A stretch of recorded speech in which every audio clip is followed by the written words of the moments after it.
हर दिन एक भिखारी दरवाजे के पास आकर भीख मांगता था और घर का मालिक हमेशा घर के बाहर आते ही उसे देखकर फिर जाया करता। कई बार उसके लिए गालियां भी बकता। वो कहता, तू जिंदा ही क्यों है? पूरे जिंदगी ऐसे ही भीख मांगेगा क्या? धरती का बोझ क्यों बना बैठा है? और कभी कभी उस भिखारी को गुस्से में आकर धक्का भी मार दिया करता। इतना कुछ हो जाने के बावजूद अधिकारी के मुंह से सिर्फ यही निकलता कि भगवान तुम्हारे पापों को माफ करे। एक बार सेठ को धंधे में बड़ा नुकसान होने की खबर मिली। सेठ बहुत परेशान था कि तभी उसके दरवाजे पर वही भिखारी आया। गुस्से में अपना आपा खोते हुए सेठ ने उस भिखारी को पत्थर दे मारा। पत्थर लगने के कारण भिखारी का सर फूट गया और उसके सर से खून बहने लगा। फिर भी दर्द से कराते हुए भिखारी ने इतना ही कहा, भगवान तुम्हारे पापों को माफ करे। भिखारी वहां से चला गया। सेठ सोच में पड़ गया। भिखारी को पत्थर मारा, फिर भी उसने प्रार्थना की। सेठ का गुस्सा शांत हुआ, शेर का मन शांत हुआ। भिखारी का रहस्य जानने के लिए सेठ ने भिखारी का पीछा करना शुरू कर दिया। भिखारी जहाँ जहाँ जाता सेठ उसके पीछे जाता। सेठ ने देखा कि कोई उसको खाना देता, कोई उसको मारता, कोई अपमानित करता तो कोई गाली देता।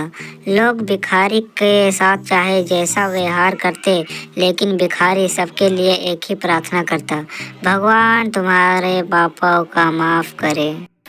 अब रात होने आई थी। भिखारी अपने घर जाने के लिए लौटा। वो अपने घर पहुंच गया, लेकिन सेठ अब भी उसका पीछा कर ही रहा था। और उससे भी बुरा हमने उस अंधे भिखारी के साथ किया जो हमारे द्वार पर भीख मांगने आया करता था। बूढ़ी पत्नी की आंखों में आंसू आ गए। वह बोली, हाँ, हम उस बेचारे अंधे के साथ बहुत बुरा करते थे, उसका अपमान करते थे, उससे खाने के लिए रोटी की जगह कागज दिया करते थे, उसका मजाक उड़ाया करते थे और कभी कभी उसे मारा भी करते। मैंने भी उसको रास्ता नहीं दिखाए और एक बार मैंने उसके मुंह पर माटी भी फेंकी थी और वह हमेशा दुखी होकर यही कहता कि भगवान तुम्हें तुम्हारे किए की सज़ा देगा, भगवान तुम्हारे पापों की सज़ा जरूर देगा। आपका श्राप सच हुआ और हम इस दुखी भरी जिंदगी में आ गए। भिखारी बोला, हाँ, उसका श्राप सच हुआ, इसलिए मैं किसी को भी बद्दुआ नहीं देता, चाहे कोई मेरे साथ कैसा भी बर्ताव करे। मैं हमेशा उसके लिए प्रार्थना करता हूँ। मैं नहीं चाहता कि कोई भी हमारे जैसे ज़िंदगी का अनुभव करे, किसी को भी हमारे जैसा दुखों का सम्मान करना पड़े। वो नहीं जानते कि वह कितना बड़ा पाप कर रहे हैं, चाहता इसलिए अनजाने में हुआ पाप की ऐसी सज़ा किसी को भी ना मिले, इसमें यही चाहता। सेठ वहीं पर छुपकर यह सारी बातें सुन रहा था। अब उसे सब कुछ समझ में आ गया था। भिखारी और उसकी पत्नी ने वह आधी रोटी मिलकर बांट कर खाए और भगवान को धन्यवाद बोलकर सो गए।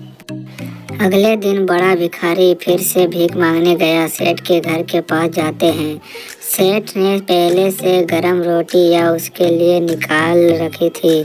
उसे देते हुए विनम्रता से बोला, माफ़ कर दीजिए बाबा, उससे बहुत बड़ी गलती हो गई। बूढ़ा भिखारी बोला, भगवान तेरा भला करे। इतना कहकर वह आगे निकल गया। इस कहानी से जो सीख लेने लायक है वह बड़ी ही सिंपल है कि आदमी चाहे किसी के बारे में बुरा कहे या भला करे, लेकिन भगवान सिर्फ कर्म के हिसाब से उनको फल देता है। क्या हुआ अगर भगवान नहीं दिखता है? लेकिन यह बात बिल्कुल सच है, उसके खाते में सब का हिसाब बहुत बहुत पक्का होता है। इसलिए जब किसी के लिए कुछ भी करो तो अच्छा ही करो। धन्यवाद।